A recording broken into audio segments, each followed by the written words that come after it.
YouTube, tudo bem com vocês? Hoje eu vou fazer resenha do livro Revival, do meu mestre, nosso mestre, Stephen King. Bom, como vocês podem ver, a capa muito bonita. Esse livro foi lançado pela editora Suma das Letras no Brasil. E a capa é muito similar à capa original, né, que também tem o título de Revival. Esse livro chegou ao Brasil ano passado. Stephen King prometeu que esse livro seria um dos mais assustadores dele, ou o último mais assustador. Eu não concordo, achei um livro muito bom, uma abordagem muito interessante, embora não tenha achado o melhor livro do King. Eu ainda continuo com It a Coisa, O Iluminado, Cujo e alguns outros preferidos do meu coração. E essa resenha de hoje está sendo dedicada para Page Group Stephen King. Para quem não conhece, o Page Group Stephen King é um espaço no Facebook dedicado para os fãs e admiradores do trabalho do King. Ali vocês vão encontrar debates, discussões positivas sobre livros, sobre adaptações, sobre contos. É uma página muito legal. O nível intelectual das pessoas que ali estão é interessantíssimo, na minha opinião. Os administradores são extremamente sérios, ou seja, vale a pena e eu espero vocês por lá, galera. Bom, Revival se passa na cidadezinha da Nova Inglaterra chamada Harlow. Eu não posso garantir com certeza se essa cidade é fictícia ou não. E este livro conta a história de Charles Jacob e Jamie Morton. Esses dois são os protagonistas do livro, tá? Isso eu tô falando como minha opinião, porque alguns consideram o protagonista e o antagonista. Para mim, os dois fazem parte de toda a história, eles desenrolam toda a história. Então, para mim, são protagonistas. Jamie Morton é uma criança de 6 anos que encontra a sombra de um adulto enquanto brinca com seus soldadinhos. Esse adulto é o reverendo Charles Jacobs. Recém-chegado da cidadezinha de Harlow, ele chegou para poder tomar conta da igreja local, tá? E ele chega com várias ideias novas, com avivamento, e muda a concepção das pessoas no que tange à fé. As pessoas passam a admirá-lo sobremaneira, porque ele muda as concepções. A igreja, que até então era extremamente tradicional, passa a ter um outro conceito de Cristo. Ele muda também a rede de jovens. Então tudo ali começa a mudar e as pessoas começam a gostar muito dele. Ele vai para a cidade com a esposa e o filho. Pouco tempo depois que ele está na cidade, uma desgraça muito grande assola a vida do reverendo. E aí ele vai embora, tá? E quando ele vai embora, ele leva consigo a fé dele em Cristo. Ele passa a se tornar uma pessoa extremamente descrente. E o reverendo, ele tinha uma paixão por eletricidade. Tudo que tangia a eletricidade, os seus efeitos e os seus benefícios, o reverendo, né, quer dizer, até então o reverendo era apaixonado. Ele entendia tudo de eletricidade. Ele tinha um espaço na casa dele onde ele fazia várias experiências. Inclusive, enquanto ele está na cidade pastoreando, ele chega a curar o irmão do Jamie Morton de uma surdez temporária, uma surdez peremptória que assola esse garoto. E ele vai lá com artifícios da eletricidade e cura o rapaz. Então, assim, é muito legal essa abordagem, tá? E eu vou falar um pouco mais, então eu vou aprofundar um pouco nesse assunto. O que acontece? Jamie Morton cresce na cidade e aí vocês vão precisar ler para poder saber. Eu não vou entrar em detalhes aqui, eu quero resenhar o livro e a ideia principal dele. Jamie Morton cresce apaixonado pelo rock. Décadas depois, ele se torna um astro do rock e começa a usar drogas. Ele tem um encontro muito trágico com as drogas, com a heroína, e se torna dependente químico.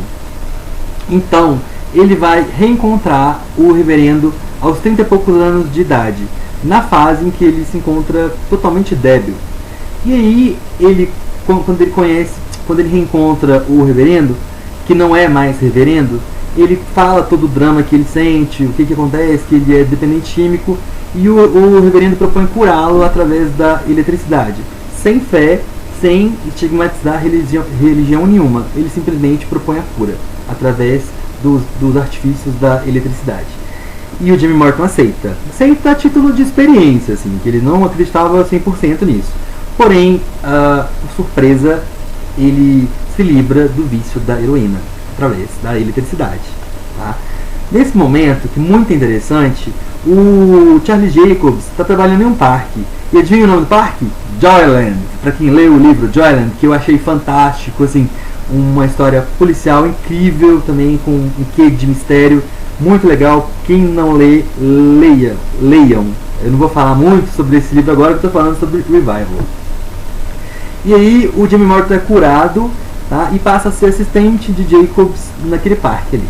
Jacobs trabalhava com fotos, ele tirava fotos das pessoas através da eletricidade, então as fotos ficavam todas trabalhadas com efeitos muito legais. As pessoas tiravam fotos e apareciam na década de 40, de 50, de 60, então era muito bacana. Porém, cada vez que o Charlie Jacobs utilizava a eletricidade para curar alguém, as pessoas ficavam com sequela. Então uma pessoa ficava louca, outra pessoa ficava paranoica, outra pessoa via coisas, tinha pesadelos horríveis, outra pessoa se matava, então muita coisa acontecia, tá? E o Jimmy Morton começa a ver isso e começa a achar estranho. Ele fala, esse cara está curando as pessoas, mas está deixando as pessoas sequeladas. Por quê? E, na verdade, era isso que acontecia mesmo. Quando ele vai descobrir, quando ele pesquisa a vida, eles se separam de novo, tá? O Charlie Jacobs segue o caminho dele, o Jimmy Morton segue o dele, porém eles vão se reencontrar. Ele descobre que Charlie Jacobs está pregando numa igreja, num espaço, tipo uma tenda onde as pessoas se encontravam em nome de Jesus. Ele estava se utilizando da eletricidade para poder curar as pessoas.